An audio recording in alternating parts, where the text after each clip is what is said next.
Ayan guys, tanghali na. Pumunta tayo dito sa may pila ng ayuda. Ayuda ng mga magsasaka. Pumunta ako rito sa munisipyo guys. Dito sa labas, konti na lang ang tao.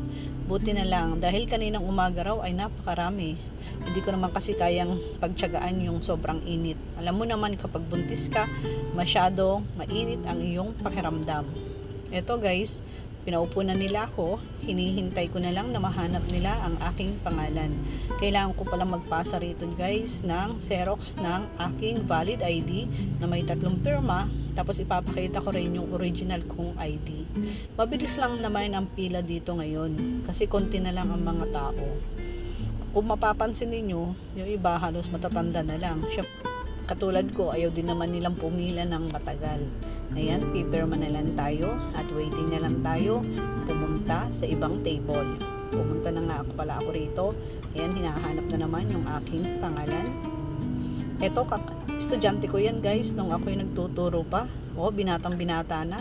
At wala pa yung katipan guys. Taga sa amin din yan. O, okay. Lumipat na naman lang ako doon sa may laptop upang hanapin ang aking pangalan. Mabilis lang naman ang pila ngayon. Blessing na rin lang yan na tinanghali tayong pumunta. Eto, ibibigay na sa akin ang aking ayuda guys. Cash na binigay sa akin yung pera. Tapos pipicturean daw ako dyan paglabas ko naman.